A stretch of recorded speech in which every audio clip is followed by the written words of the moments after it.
Hello friends, welcome back to my channel. मैं हूं आपकी फ्रेंड वर्षा। फ्रेंड्स, आज की इस वीडियो में हम बात करेंगे कॉमर्स के कुछ इंपॉर्टेंट क्वेश्चंस की। तो चलिए फ्रेंड्स, वीडियो को स्टार्ट करते हैं। वीडियो को स्टार्ट करने से पहले प्लीज़ मेरे चैनल को सब्सक्राइब कर लीजिए, और अगर आपने चैनल को सब्सक्राइब कर लिया तो इस वीडियो को लाइक कीजिए और अपने फ्रेंड्स के साथ शेयर कीजिए। स्टार्ट करते हैं आज के क्वेश्चंस। फ्रेंड्स, आज के क्वेश्चंस में देखिए, फर्स्ट है हमारा, इंडिया फॉलोज विच इकोनॉमिक सिस्टम। आपको बताना है इंडिया में कौन सी इकोनॉमिक सिस्टम फॉलो की जाती है। फ्रेंड्स, इससे पहले के जो क्वेश्चंस थे हमने उसमें भी ये डिस्कस किया था। तो इंडिया के अंदर मिक्स्ड इकोनॉमी फॉलो की जाती है, तो ऑप्शन सी यहाँ पे राइट आंसर हो जाएगा। नेक्स्ट है, in dash economic system there exist both private and public and private sector. तो फ्रेंड्स, जहाँ पर प्राइवेट और पब्लिक दोनों सेक्टर की बात की जाती है, वो हम उस इकोनॉमी को हम बोलते हैं मिक्स्ड इकोनॉमिक सिस्टम, जो कि इंडिया में फॉलो की जाती है। यहाँ पे प्राइवेट और पब्लिक दोनों के ही कॉम्बिनेशन से इकोनॉमिक सिस्टम को डेवलप किया गया है। तो ऑप्शन सी यहाँ पे राइट आंसर होगा। नेक्स्ट है, who was the first chairman of the planning commission of India. तो फ्रेंड्स, मैंने ये आपको जो स्टार्टिंग के क्वेश्चंस थे उसमें बताया था कि प्लानिंग कमीशन का जो चेयरमैन होता है वो जो भी टाइम पीरियड होगा उस टाइम पीरियड का प्राइम मिनिस्टर होता है। तो हमारा फर्स्ट प्राइम मिनिस्टर थे जवाहरलाल नेहरू जी। तो प्लानिंग कमीशन का जो फर्स्ट चेयरमैन था वो थे Jawaharlal Nehru ji. Option A right answer है। नेक्स्ट है, when was the first industrial policy of India announced. तो फ्रेंड्स देखिए, इसका जो राइट आंसर है वो है यहाँ पे ऑप्शन नंबर ए, अप्रैल 6 1948 में हमारा फर्स्ट इंडस्ट्रियल पॉलिसी जो है वो सेटअप की गई थी। नेक्स्ट क्वेश्चन पे आते हैं। There are policies which are made to govern the import and export. हमें बताना है कौन सी पॉलिसी है जो कि इम्पोर्ट एंड एक्सपोर्ट ट्रेड को गवर्न करने के लिए या उसको चलाने के लिए बनाई गई थी।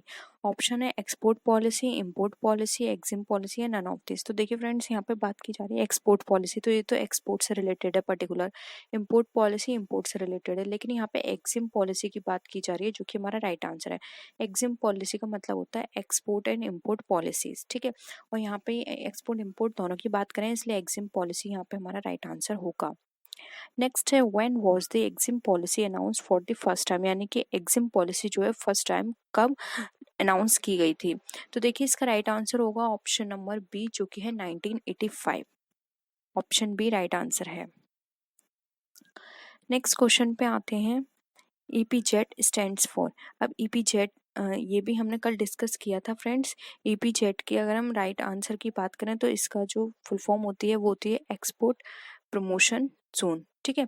तो देखिए यहाँ पर राइट आंसर है, सॉरी, एक्सपोर्ट प्रोसेसिंग जोन, इसलिए यहाँ पे ऑप्शन ए राइट आंसर होगा, एक्सपोर्ट प्रोसेसिंग जोन, ठीक है। नेक्स्ट है, dash concern with the obligations and duties of business to the society. अब यहाँ पे बताना है कि जो सोसाइटी की के लिए बिजनेस की ड्यूटीज एंड ऑब्लिगेशंस होती हैं वो किससे कंसर्न होती हैं। यानी कि एक बिजनेस को सोसाइटी के लिए क्या क्या करना चाहिए, क्या क्या उसकी ड्यूटीज है सोसाइटी को लेकर, तो उसको हम क्या बोलेंगे, सोशल रिस्पॉन्सिबिलिटी, स्टेटस, अथॉरिटी या नॉन ऑफ दिस। तो देखिए, ये नाम से ही पता चल रहा है, सोशल रिस्पॉन्सिबिलिटी कही जाती है कि एक बिजनेस के लिए उसकी सोशल रिस्पॉन्सिबिलिटी क्या है, उसको अपने जो आसपास की जो सोसाइटी है उसके लिए उसे क्या करना है। तो आप जानते हैं कि बहुत सारी गवर्नमेंट की तरफ से कुछ कंपलसरी पॉलिसीज इस तरह की बनाई गई हैं, और कुछ कंपनियां जो भी हैं जो अपनी तरफ से अडॉप्ट करती हैं वॉलेंटरली। जैसे कि गवर्नमेंट की तरफ से वो है इको फ्रेंडली, यानी कि वो जो भी प्रोडक्ट यूज़ करेंगे वो रियूजेबल वाला होना चाहिए, प्लास्टिक यूज़ नहीं होनी चाहिए, या फिर अगर यूज़ हो रही है तो कम से कम हो रही हो, और वो उसको रिसाइकिल करने का भी काम करते हों, और वो एनवायरनमेंट को प्रोटेक्ट करने के बहुत सारे मेजरमेंट अपनाते हों। इस तरह की चीज़ें कंपनी के लिए कंपलसरी कर दी गई हैं गवर्नमेंट की तरफ से, इसलिए हमारी सोशल रिस्पॉन्सिबिलिटी कहलाती है। ऑप्शन ए राइट आंसर है।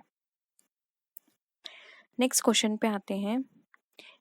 Who conduct the social audit in India for the first time. यानी कि फर्स्ट टाइम किसने सोशल ऑडिट को कंडक्ट किया था। सोशल ऑडिट यानी कि वही जो सोसाइटी से रिलेटेड जो भी काम हो रहे हैं उसकी ऑडिटिंग करने की किस तरह से किया जा रहा है। तो देखिए, यहाँ पे ऑप्शंस दे रखे हैं, जेआरडी टाटा, बिरला, रिलायंस ग्रुप और स्टेट बैंक। तो यहाँ पे फर्स्ट टाइम की बात करें फ्रेंड्स, तो देखिए इसका राइट आंसर होगा ऑप्शन नंबर ए, जो कि है जेआरडी टाटा, यानी कि टाटा कंपनी ने। नेक्स्ट है who is concern with the presentation of union budget. ये यूनियन बजट की जो प्रेजेंटेशन होती है वो किससे कंसर्न होती है, ये भी मैं आपको डिस्कस कर चुकी हूँ। राइट आंसर होगा यहाँ पे option number B, finance minister. Finance minister की रेस्पॉन्सिबिलिटी होती है उसकी प्रेजेंटेशन की, तो ऑप्शन यहाँ पे बी राइट आंसर है। नेक्स्ट क्वेश्चन पे आते हैं, which bill is concern with the tax proposals of the budget. अब यहाँ पे बताया गया है ऐसा कौन सा बिल है जो कि बजट के टैक्स प्रपोजल से रिलेटेड होता है, cash bill, finance bill, state bill या फिर नन ऑफ दिस। तो फ्रेंड्स, जब भी कोई भी बजट प्रिपेयर किया जाता है उसके प्रपोजल के लिए जो बिल कंसर्न होता है या उससे कनेक्टेड होता है उसको बोलते हैं फाइनेंस बिल, जो कि फाइनेंस मिनिस्टर जो है वो प्रेजेंट करता है। इसलिए यहाँ पे ऑप्शन बी राइट आंसर हो जाएगा, फाइनेंस बिल।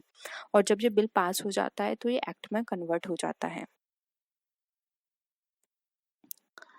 नेक्स्ट है a good environment is good business, who said this. यानी कि एक अच्छा एनवायरनमेंट या फिर हम ये बोल सकते हैं वातावरण ही हमारा अच्छा बिजनेस है, ये किसने कहा है? Doctor MS Swaminathan, doctor SS Rao, doctor M Singh या फिर डॉक्टर R राजन ने। तो देखिए यहाँ पे इसका right answer option number A, जो कि है doctor MS Swaminathan. Option A right answer है।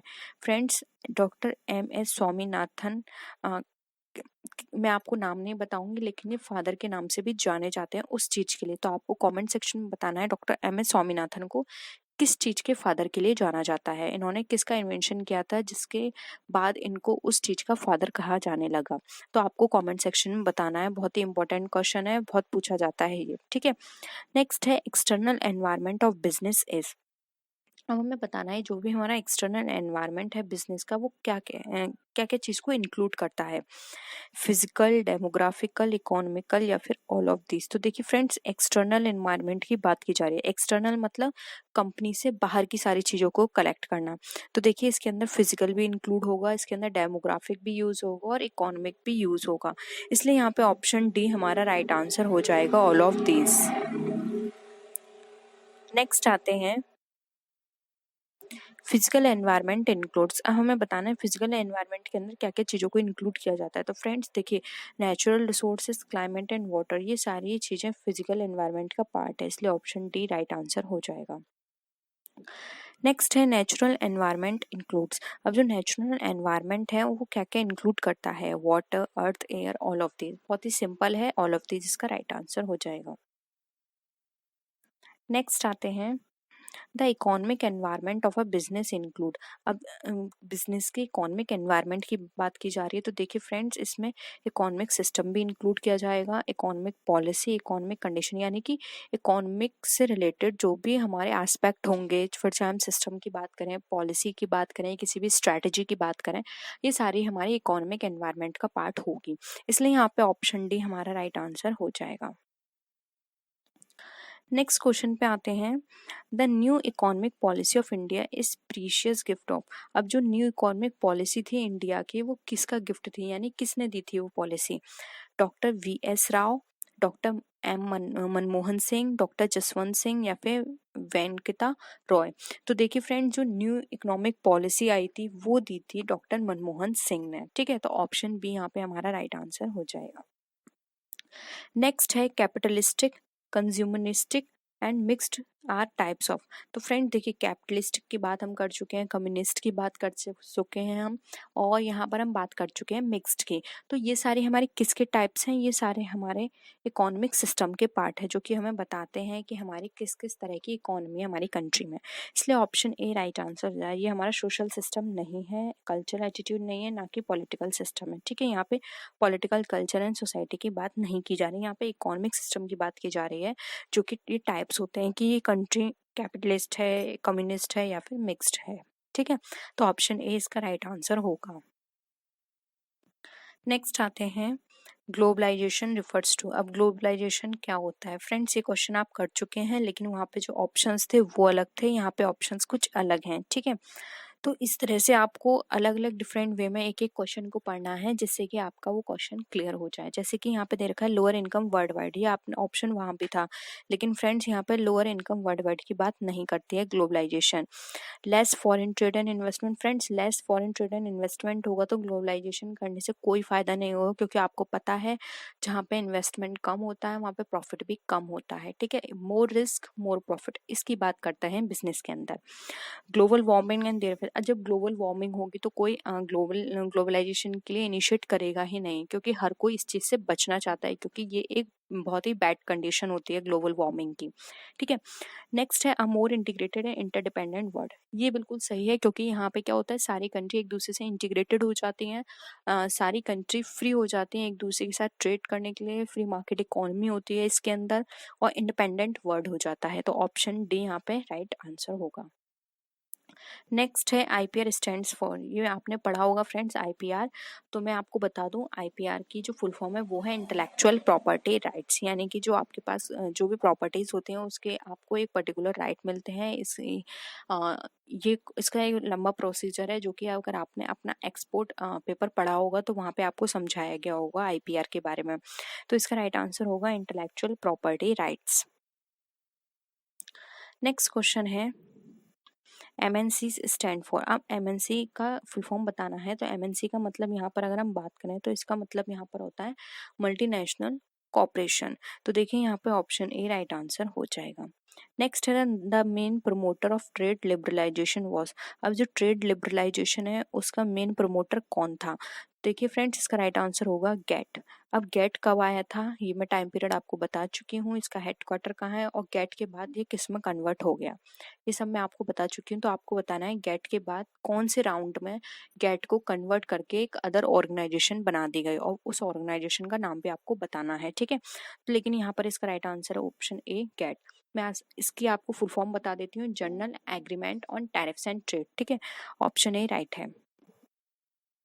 नेक्स्ट एंड लास्ट क्वेश्चन है आज की इस वीडियो का, which of the following is not the social responsibility of the business. अब हमें बताना है बिजनेस की इसमें से कौन सी सोशल रिस्पॉन्सिबिलिटी नहीं है। फर्स्ट है प्रमोशन ऑफ मार्केट, सेकंड है promotion of green environment, promotion of education and promotion of health public health. तो देखिए फ्रेंड्स मैंने आपको बताया था सोशल रिस्पॉन्सिबिलिटी का मतलब होता है हम सोसाइटी के लिए क्या कर रहे हैं अपने तरफ से, यानी कि हम अपनी सोसाइटी को प्रोग्रेस करने के लिए उनके किस तरह से हेल्प करेंगे। तो देखिए यहाँ पर ग्रीन एनवायरनमेंट की बात की जा रही है, जिससे क्या होगा हमारा पॉल्यूशन कम होगा, तो ये सोसाइटी के लिए है, तो ये करेक्ट है।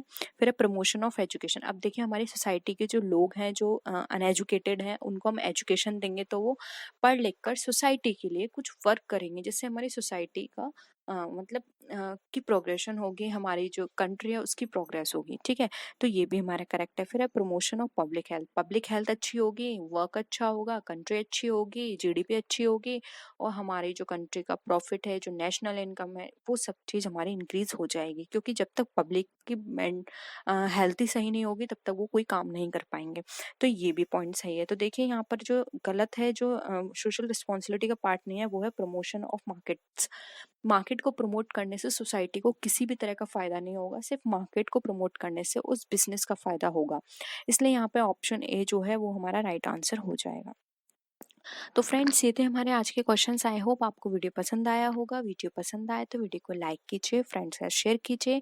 किसी भी तरह की कोई भी क्वेरी हो तो जरूर बताइएगा। तो नेक्स्ट वीडियो में फिर मिलते हैं आपसे और भी अच्छी वीडियोस के साथ। तब तक के लिए friends take care, bye bye.